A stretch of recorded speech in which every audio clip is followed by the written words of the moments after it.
बच्चों, आप सभी का आपके अपने चैनल संस्कृत की पाठशाला में आज हम क्लास 8th के बच्चों के लिए चैप्टर 4 के क्वेश्चन आंसर्स लेकर के आए हैं, जिसका नाम है प्रणम्यो देशभक्तो अयम गोप बंधु महामनः। इस पाठ का हिंदी अनुवाद हम पहले वाली वीडियो में कर चुके हैं। अगर आपने नहीं देखी तो देख लेना। तो शुरू करते हैं आज इसके प्रश्न उत्तर। तो पहला प्रश्न देखते हैं। पहला प्रश्न है इसमें अधोलिखितानां प्रश्नानां एक पदेन उत्तरम लिखत, कि आपको एक शब्द में उत्तर देना है। ठीक है, तो शुरू करते हैं। पहला प्रश्न, समाज दिन पत्रिकायाः प्रतिष्ठाता कः? कि समाज दिन पत्रिकाया जो नाम था उसके प्रतिष्ठाता कौन है? क्या उत्तर हो जाएगा? समाज दिन पत्रिकायाः प्रतिष्ठाता कौन है? गोप बंधु थे। ठीक है, आगे है। अगला प्रश्न है, गोप बंधु कस्मै स्वभोजनम दत्तवान? गोप बंधु ने अपना भोजन किसको दे दिया था? तो उत्तर हो जाएगा भिक्षुकाय। अगला है, मरणासनः कः आसीत? कौन जो है मरणासन था? मतलब आपने अगर हिंदी अनुवाद सुनोगे तो आपको पता चल जाएगा कि जो गोप बंधु का पुत्र था वो जो है बिल्कुल ऐसा हो गया था कि जैसे मरने वाला है, और लेकिन फिर भी उन्होंने उसको छोड़ करके और लोगों की सेवा करने को चुना। तो क्या उत्तर हो जाएगा इसका? पुत्रः। अगला है, गोप बंधु केन उपाधिना सम्मानितः अभवत? कि गोप बंधु को कौन सी उपाधि से सम्मानित किया गया था? तो उत्तर हो जाएगा उत्कल मणि इत्यनेन। उत्कल मणि की उपाधि दी गई थी गोप बंधु को। ठीक है, अगला है, गोप बंधु कति वर्षानी कारावासम प्राप्तवान? उनको कितने वर्ष का कारावास दिया गया था? तो 2 वर्ष का कारावास गोप बंधु को दिया गया था। आगे है, एक वाक्येन उत्तरम लिखत? आपको पूर्ण वाक्य में इसका उत्तर लिखना है। तो गोप बंधु किमर्थम अश्रुपूर्ण नयनः अभवत? गोप बंधु के क्यों जो है आंखों में आंसू आ गए थे? क्यों आ गए थे? गोप बंधु भिक्षुकम दृष्टवा, गोप बंधु ने भिक्षु को देखकर अश्रुपूर्ण नयनः अभवत, जब उन्होंने भिक्षु की आवाज सुनी थी और जब उसको देखा, जब वो खाने भूख के लिए तड़प रहा था, रहा था, तो वो आवाज सुन करके जो है उनके आंखों में आंसू आ गए थे। अगला है, कीदृश पुत्र विहाय गोप बंधु समाज सेवाम अक्रोत? कि कैसे पुत्र को छोड़ करके गोप बंधु समाज की सेवा करने लगे थे? मरणासनम पुत्रम विहाय, मरणासन पुत्र को छोड़ करके गोप बंधु समाज की सेवा करने लगे थे। आगे है अगला, गोप बंधु कृते उत्कलमणि इति उपाधि किमर्थम प्रदत्तः? गोप बंधु को उत्कलमणि की उपाधि किसने प्रदान की थी? सारे ही प्रश्न आप देखेंगे बहुत आसान है। अगर आप हिंदी अनुवाद बहुत ध्यान से सुन लेते हैं तो ये प्रश्न आपको अपने आप ही आप इसका उत्तर दे पाएंगे। तो उत्तर है, गोप बंधु कृते उत्कलमणि इति उपाधि तस्य असीम त्यागाय प्रदत्तः, उनको असीम त्याग के लिए दी गई थी। आगे है, गोप बंधु कुत्र जन्म लब्धवान? उनका जन्म कहाँ पर हुआ था? तो गोप बंधु उड़ीसा उड़ीसा प्रांत के पुरी जनपद में सुआंडो ग्राम में जन्म लब्धवान उनका जन्म हुआ था। अगला प्रश्न है, गोप बंधु सर्वदा केशाम उपयोगम कृतवान? कैसा उपयोग करते थे? तो गोप बंधु सर्वदा स्वदेशस्य वस्त्राणाम, अपने देश में बने हुए जो वस्त्र होते थे उनका उपयोग करते थे गोप बंधु। आगे है, कोष्ठके दत्तानी, कोष्ठक में दिए हुए, मतलब ये जो ब्रैकेट में यहाँ पे जो वर्ड्स दिए हुए हैं ऑप्शन में, इन पद को उपयुज्य वाक्यानि रचयत, इनको चुनकर आपको वाक्य की रचना करनी है। तो पढ़ते हैं। तो पहला है, देखिए, गोप बंधु दरिद्रनाम सेवाम अक्रोत। पहले का सेवाम का क्या बन गया? तो सेवाम से आपको वाक्य बनाना था, तो गोप बंधु दरिद्रों की सेवा करते थे। आगे है, गोप बंधु भिक्षिकाए सुस्वादुनी व्यंजनानी अयच्छत। देखो, सुस्वादुनी का ये हो गया यहाँ पे सुस्वादुनी। तो गोप बंधु ने भिक्षुक जो आया था उसको जो बहुत स्वादिष्ट जो भोजन था वो दे दिया था। आगे है, गोप बंधु रोगिणाम सहायताम करोत। तो अगला है हमारा सहायताम, ये ये सारे शब्द थे जिनके हमें वाक्य बनाने थे। तो गोप बंधु ने रोगी की सहायता करते थे। और अगला है स्वदेश वस्त्राणी। तो गोप बंधु स्वदेश वस्त्राणी रोचन्ते स्म, वो अपने देश में बने हुए वस्त्रों को ही जो है पहनते थे। और अगला है अन्यतमः। तो गोप बंधु अध्यापकेशु अन्यतमः आसीतः।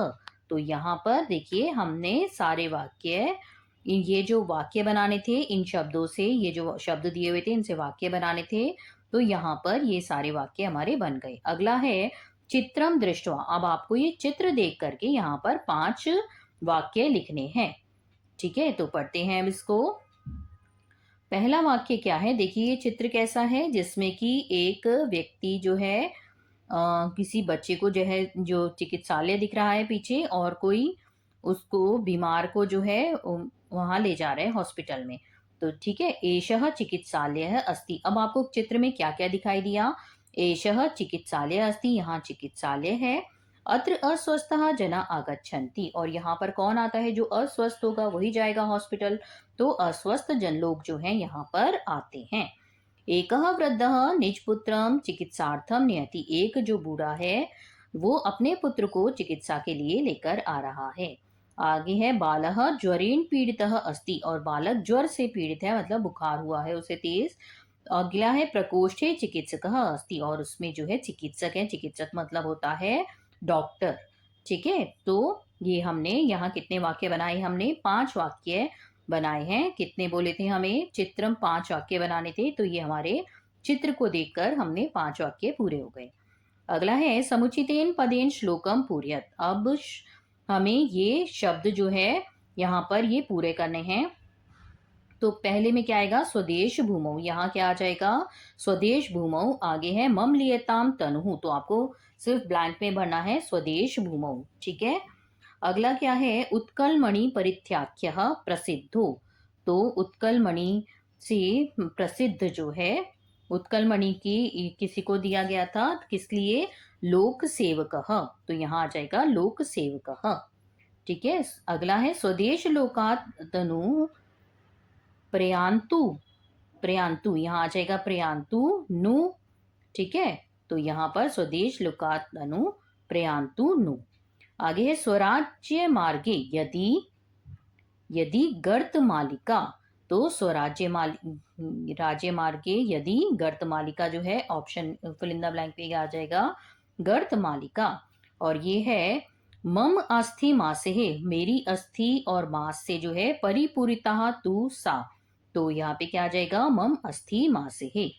ठीक है, तो यहाँ पर प्रश्न 5 पूरा हुआ। ये इसमें क्या करना था, हमें श्लोक को पूरा करना था।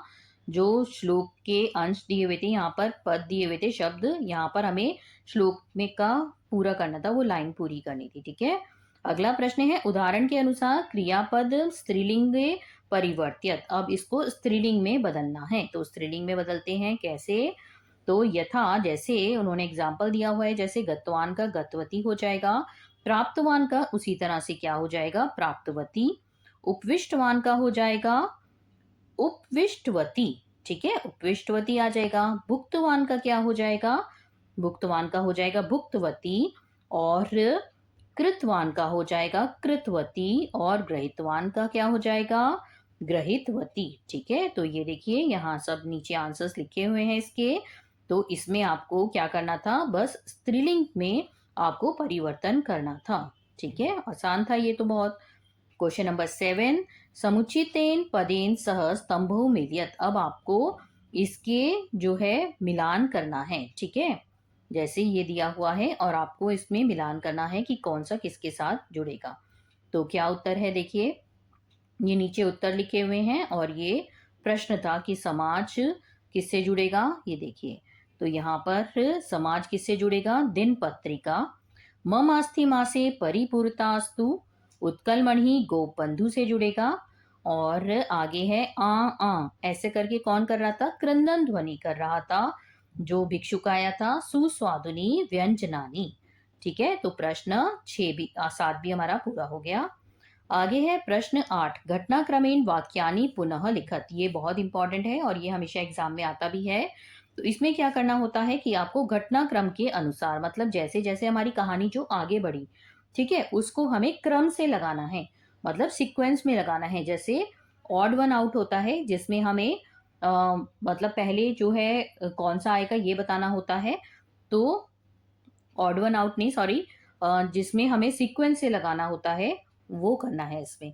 तो भिक्षुकम च तद भोजितवान, ऐसे करके ये हमारे को दिए हुए हैं यहाँ, ये तो क्वेश्चन दिया हुआ है और उसके बाद यहाँ ब्लैंक दिए हुए हैं, यहाँ पे हमने आपके लिए उत्तर लिखे हुए हैं। तो पहला जैसे है अतिथ्यो हस्तापदम शालित्वा आसनेषु उपविष्टन्तः। उसके बाद हाथ पैर धो करके सब आसन पे बैठ गए थे खाना खाने के लिए। दिन त्रयात् किमपि न भुक्तम, 3 दिन से कुछ नहीं खाया था उस भिक्षुक ने। तो इसी तरह से देखिए जैसे-जैसे कहानी मतलब हमारी आगे बढ़ी है, उस तरह से आपको बस ये क्रम से लगाने हैं, सीक्वेंस में लगाने हैं। गोपबन्धु अश्रुपूर्ण नयनो अभवत्, भिक्षुकं च तद् भोजितवान्, प्रफुल्लचन्द्रायः गोपबन्धुम् उत्कलमणि इति उपाधिना सम्मानितवान्। तो प्रफुल्ल चंद्र ने गोपबंधु को उत्कलमणि इस उपाधि से सम्मानित किया था। ठीक है? तो प्यारे बच्चों, यहाँ पर हमारा प्रश्न 8 भी पूरा हो गया। तो इसमें घटनाक्रम अनुसार ये हमेशा पेपर में 3 या 4 नंबर का ज़रूर आता है। तो इसको आपको बहुत अच्छे से पढ़ना है, मतलब बहुत अच्छे से कहानी पढ़ लोगे तो ये अपने आप आपको आ जाएगा। तो इसलिए हिंदी अनुवाद ज़रूर देखना है। तो ये हमारे यहाँ पर प्रश्न जो हैं पहले से और 8 तक जो है पूरे हो गए। तो अगर आपको ये वीडियो पसंद आया है तो वीडियो को लाइक करिएगा, अपने फ्रेंड्स के साथ ज़्यादा से ज़्यादा शेयर करिएगा और अगर आपने अभी तक हमारे चैनल को सब्सक्राइब नहीं किया तो सब्सक्राइब करिएगा। तो मिलते हैं नेक्स्ट वीडियो में पार्ट 5 के साथ। पार्ट 5 का हिंदी अनुवाद करेंगे। तो बेल आइकन दबाना नहीं भूलिएगा जिससे कि नई कोई वीडियो आती है तो आपके पास नोटिफिकेशन आ जाए। तो ठीक है, मिलते हैं अगली वीडियो में, तब तक के लिए धन्यवाद।